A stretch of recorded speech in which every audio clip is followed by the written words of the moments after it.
This new year, Life Kit wants to help you succeed because everyone needs a little help being human. It can seem so overwhelming. You're not alone. Who can I commit to being? If you want to do something, then just do it. Just take that first step. Great advice every week. Listen to Life Kit from NPR. Support for Off the Walls comes from Janus Henderson Investors, celebrating more than 89 years of helping clients with their financial goals. Janus Henderson, investing in a brighter future together. JanusHenderson.com. Support for Off the Walls comes from Credit Union of Colorado, offering a 15-month certificate of deposit with a 5.85% return. Learn more at cuofco.org/CD. Credit Union of Colorado is banking members can trust. It was the spring of 2020. Coronavirus, mandatory lockdowns, and economic uncertainty was everywhere. And an artist named Jodie Herrera had an idea.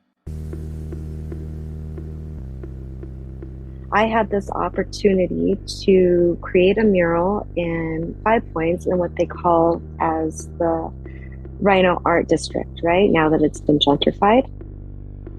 Jodie wanted to use the mural to recognize the departure of African Americans from a neighborhood they'd once thrived in. Then, on a warm, sunny day in the spring of 2020, Jodie walked into a cafe and met Fathima. She made me cry, like just watching her interact with her community, it was more than her customers. It was like her extended family, and just how everybody knew about this and that, and she really cared, gave everybody a warm hug. She just had like a good time just kind of hanging out and just seeing me in my element. There, in the oldest Black-owned restaurant in Denver, Jodie met Fathima Dickerson, the general manager of Welton Street Café. And Fathima knows everyone in the 5 Points neighborhood. Jodie knew she had found her mural subject. And Fathima was pretty excited about it.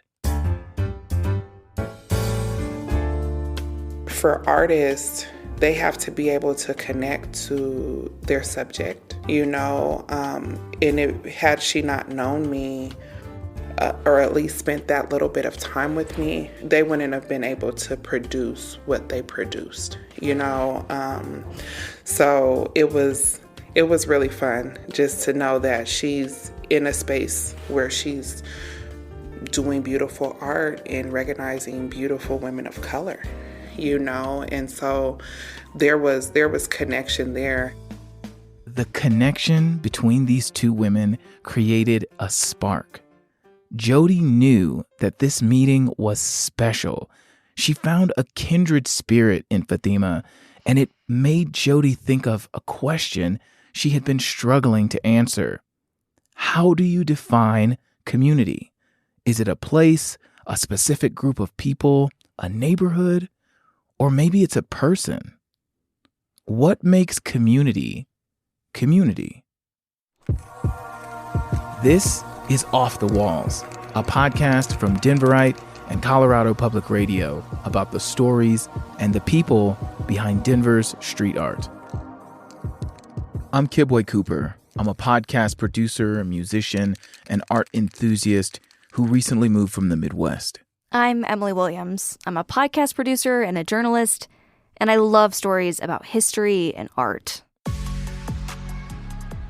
We're both fascinated by the murals that we see all over Denver, these larger-than-life pieces of art. In this episode, I wanted to explore a part of Denver that, for me as a Black man, gives me a feeling of being connected.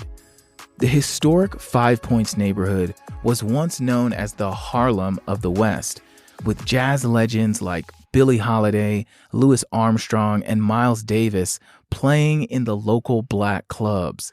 But that wasn't by accident. Starting in the 1930s, officials forced Black and brown folks into the 5 Points neighborhood using racist housing policies. Federal agencies drew bright red outlines around neighborhoods where mostly BIPOC folks lived. They denied everyone inside of those lines access to mortgages and financial services. So if you lived in that line, you were stuck. You couldn't leave the redlined area because you couldn't get a mortgage from the bank. And you couldn't get a mortgage from the bank because you lived inside that area. That policy was called redlining. Redlining affected African American communities for decades. The low property values, way lower than the nearby white communities, created the perfect conditions for gentrification. Now, decades later, wealthy people, often white, snatch up cheap property in formerly redlined communities. The property values rise, and so does the rent.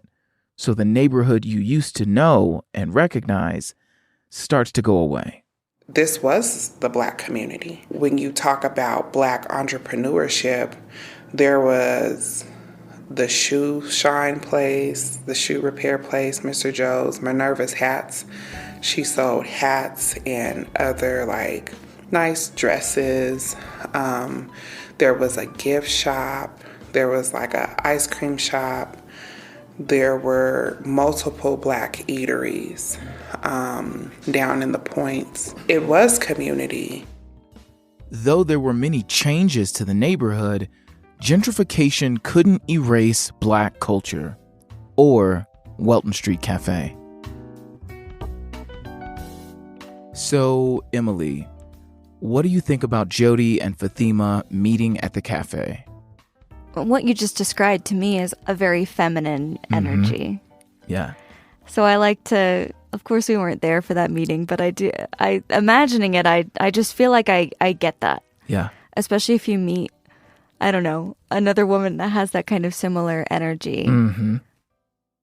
The both of them are very fierce in their own way.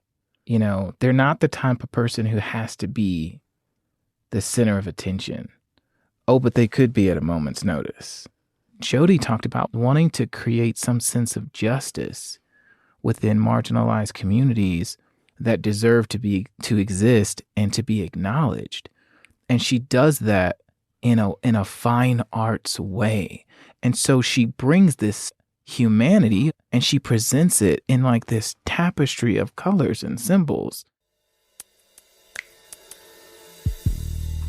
And I think that what Fathima does is take the foods from all these various cultures that she's a part of, as well as that, the slavery and racism has brought to the forefront, which we now call soul food. And she creates this tapestry of love and connection and safety with it. They're very kindred spirits. Good morning. So, let's walk across the street real quick so you can see Brother Jeff. You know Brother Jeff? I don't know who Brother Jeff is. Who's Brother Jeff? Brother Jeff is Brother Jeff. You know I'm new out here. You know this. When I met Fathima, I realized her whole world spanned 5 blocks along Welton Street. That was her hood, her people, her home, her cafe. Her entire world is Welton Street. Today, if you're walking down Welton Street, you'll see a mix of older shops, abandoned storefront businesses, homeless encampments, newly designed loft residences, new trendy coffee shops and eateries, and virtually no Black people. I remember everything when it was Black. I remember that. And so for people to relocate either different parts of the city or different states, and they come back to what's familiar. It's always fascinating to me to hear from folks who have survived the change and who still maintain perspective even though their neighborhoods look much different. What makes Welton Street Café special? Why does the community see this place as theirs? Well, a lot of it comes down to a person, Fathima. But it's also about food. Our food identity is more of a West Indies influence because my family's from St. Thomas. And so because a lot of Black folks have like Southern roots, this is how we marry the two. We have a mixture of traditional, so like fried chicken, cornbread, collard greens, and then we have some of our Caribbean favorites like jerk chicken, curry. We offer as specials, pâtés, so the two are married. And I think that's what's really been able to sustain our business and set us apart from other soul food eateries is because we are not just a Southern cuisine, we are Caribbean soul cuisine. For Fathima, it's not about feeding people. What we've established here at Welton Street Café is always more than food. It's about the care. It's about community. For me, listening to this response shows how special Fathima is and what she means to this community. It helps me understand why Jodie chose to represent the community with a face, Fathima Dickerson. But when I asked Fathima what she thought when Jodie approached her about being in a mural, her response was different than I would have expected. I felt like it was so random, like you never know who's watching you. It was just like, I was like, oh, okay, well, thank you. What Fathima didn't know is that Jodie was especially interested in capturing not so much the cafe's life, but Fathima's life. Jodie is passionate about representing women of color in her art, especially in places where people of color are rapidly disappearing. Jodie was raised in Taos, New Mexico, and is recognized internationally for her women's empowerment work as an activist. So connecting with Fathima was the perfect meeting of the minds. Jodie's art projects have always depicted strong women of color, and then it kicked up a notch during college. I only started painting really in college, and I started doing this series where I tell the stories of women who have been through some hardship and tell their stories using symbolism from their background. So I'm basically visually narrating their story in their painting. Jodie uses a technique called photorealism in her paintings to fully capture a person. So you can get the likeliness of them and remember who they are. And also look into their eyes and see it for yourself, right? It seems like fate brought Jodie and Fathima together.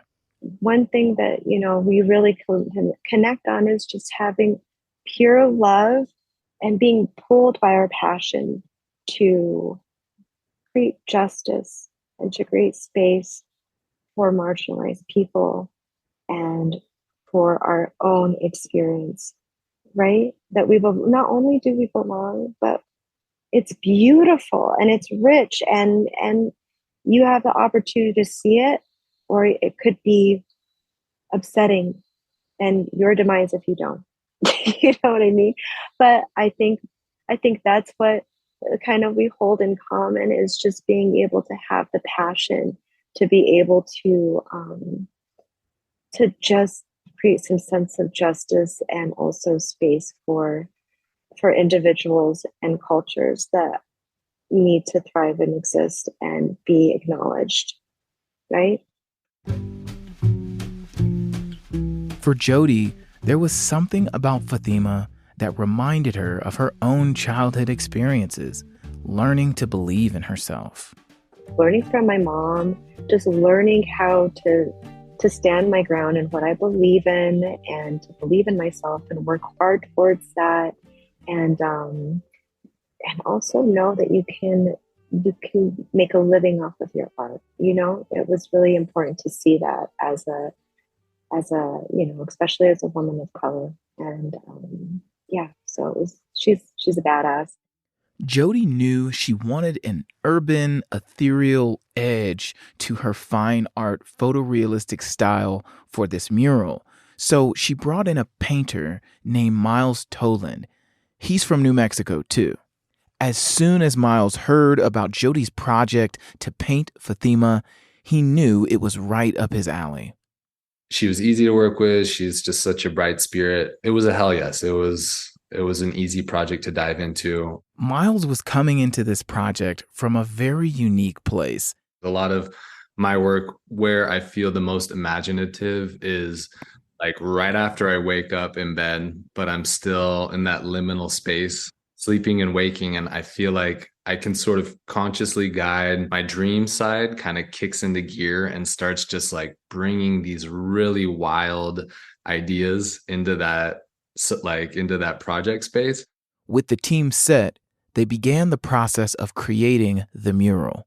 And I love the fact that the artist, Jodie, was kind of grappling with this task of painting a mural in this neighborhood at all. And it's just the fact that it happened so organically is really special. Fathima does have that kind of personality that I can totally imagine that. She's wondering, what do I do? Who do I paint? And then she walks into this restaurant, meets her, and it's like light bulb, fireworks. Yeah. Like, this is it. This is the person. After the break, Fathima discovers that she has to be a model for this painting, and that proves to be an interesting project of self-discovery.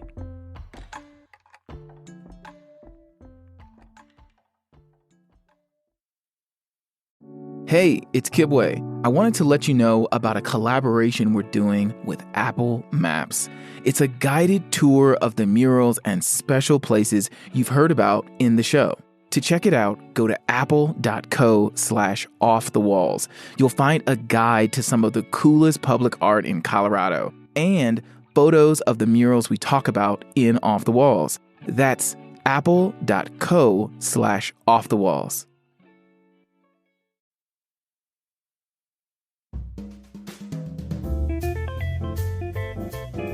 Jodie takes pride in creating lifelike portraits of inspiring women of color, and it's vital for her subject to feel a personal connection to the piece. And in this mural, it was no different. Fathima had a lot of input into what her face would look like on this public wall in her neighborhood. Jodie was determined to get it exactly right. I took like 70 portraits to prep for the mural. I took these selfies in my apartment, and I had to take it in good light, no filters. And that's hard for women today. Women today are just like, okay, if my face ain't beat, if I don't have on a filter. And I was like, I was very raw. I was very naked in the portraits, because it was just my face. Like, people are afraid to show their face. And I was like, no, I'll do it. It's no problem. And so, it was tough because I was like, is this angle right? So me and Jodie are like texting back and forth. She's like, well, maybe just get your hand this way, your head, and I'm like, oh my gosh, I don't know. Do I smile? Do I not smile? And all of those things. And the colors, she asked me, she said, what color do you want, to be in it? And I said, well, probably yellow, because I was going through, at the time, a whole different, spiritual awakening. Because I was really on this quest of who am I? So the world was showing up differently for me, and every time I went outside, I saw yellow. I saw, and people would call me sunshine that I didn't even know, good morning, sunshine. And I'm like, good morning, how you doing? As the mural process progressed, the pandemic worsened. Because it was during COVID, one of the things that I fought with was wearing a mask, because of how many people loved my smile. when they came into Welton Street. People would come in and get hugs, and they were like, your smile made my day. You know what I'm saying? So it's all of the things when it comes to food. But yeah, that was tough for me. That was super, super tough. Suddenly, businesses everywhere were in lockdown. It was a crazy time. Businesses couldn't see when things would ever return to normal. The longer the lockdowns and the restrictions lasted, the harder it became for Fathima to survive economically. For the people who patronize Welton Street Café, they want to come in and see the people and feel the environment. Like, takeout for us, especially during COVID, it was hard for the community because they weren't able to, love on each other the way they want to or see people. In March of 2020, Fathima was forced to close Welton Street Café. Denver 9 News covered the closure. If one were searching for a history lesson on Black establishments in 5 points, Welton Street Kitchen is your crash course. It's been a staple here on 27th and Welton since 1999 and in the 5 Points community for far longer. But now these doors are closing for good. This is an emotional conversation. This is life and death happening at the same time in the Black community. In the fall of 2020, Jodie and Miles finished the mural. They named it Queen Fathima.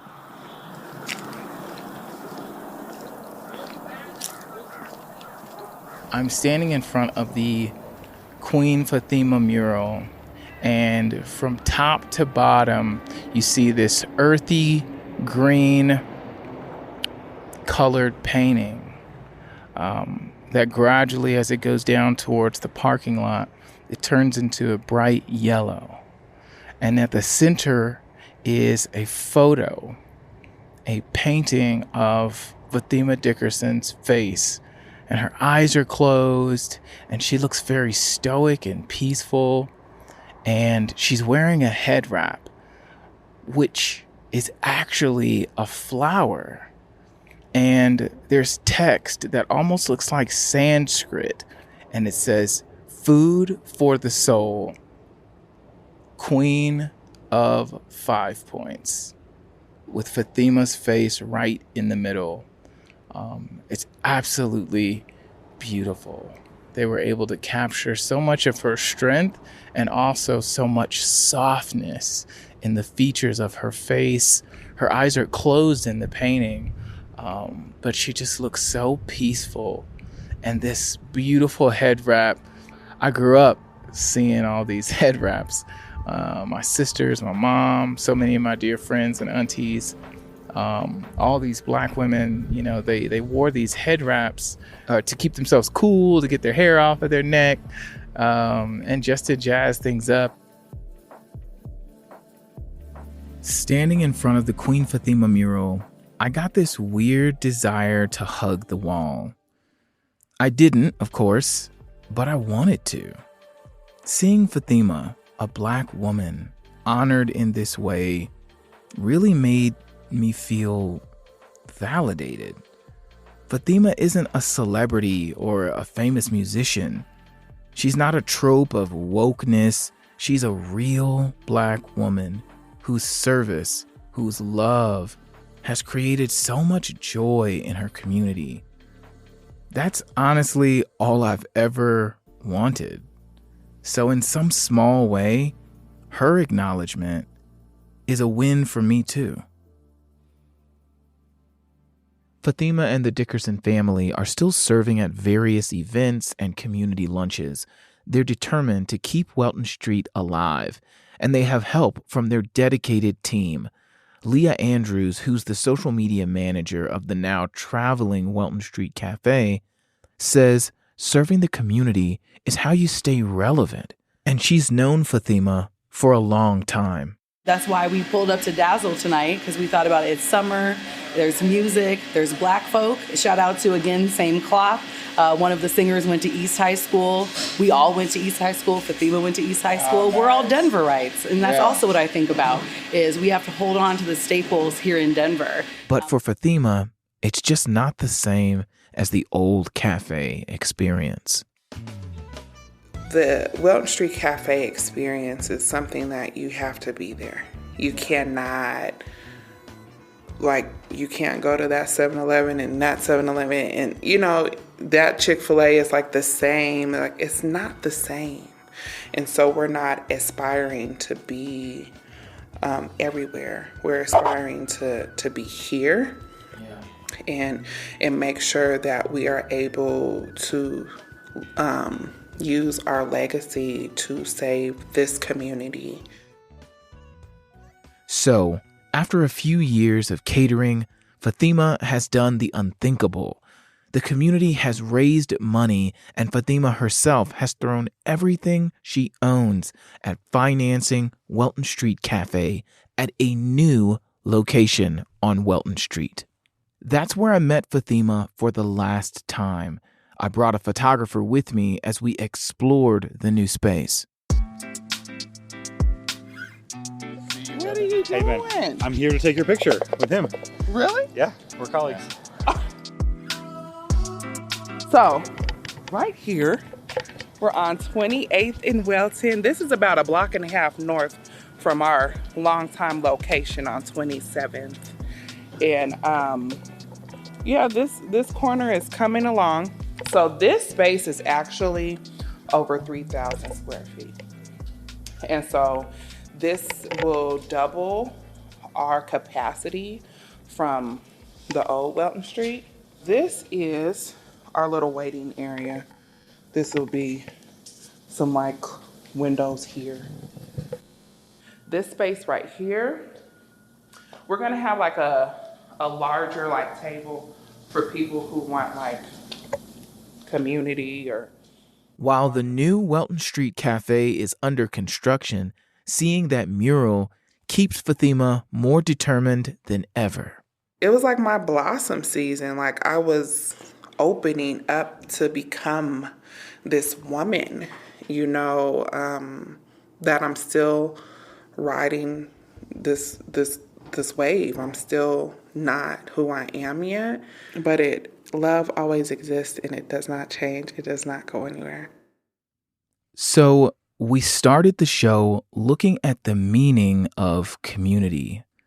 The word community is often thrown around, coined to refer to marginalized groups and used to denote a sense of belonging, while at the same time ignoring its crucial ingredients.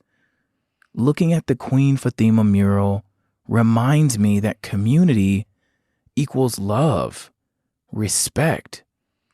And in this case, community has been exemplified in a person, Queen Fathima Dickerson of Welton Street Café. We're writing a fairy tale. I will say that. We're writing a fairy tale. Fairy tales have love stories. This is a love story. Welton Street Café is about love. And I can't wait. When I got back to the studio, I couldn't wait to share all that I had discovered about the 5 Points neighborhood and the Queen Fathima mural. I really like how she says that in everything she's guided by love, and I feel like she comes back to that again and again, and it's this real kind of feminine power to her. There's power in approaching everything with love and a generous spirit and welcoming people. There's so much power in that generous spirit where you have something but you share it so everybody can have it. She possesses this very old energy which is why I call her ancestral, because to me, it's really hard to feel safe anymore wherever I am. And people who understand how to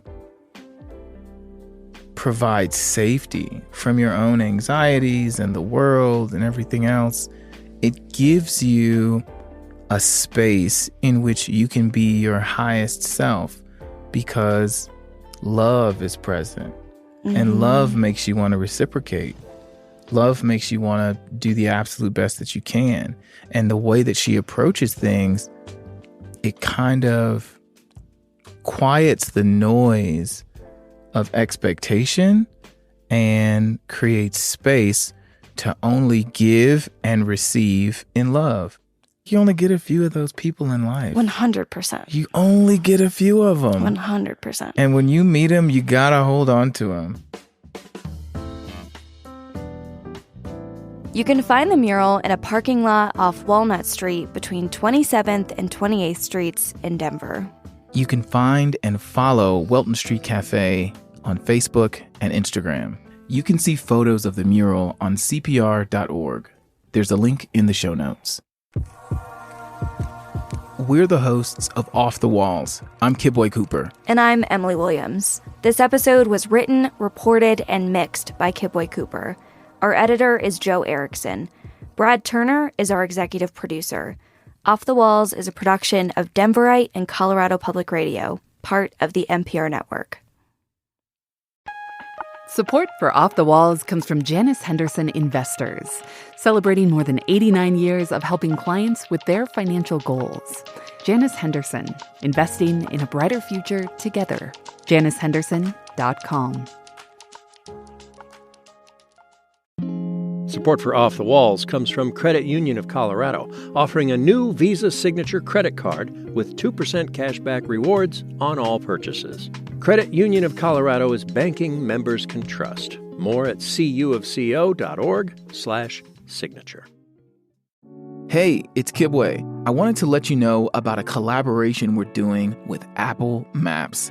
It's a guided tour of the murals and special places you've heard about in the show. To check it out, go to apple.co/offthewalls. You'll find a guide to some of the coolest public art in Colorado and photos of the murals we talk about in Off the Walls. That's apple.co/offthewalls.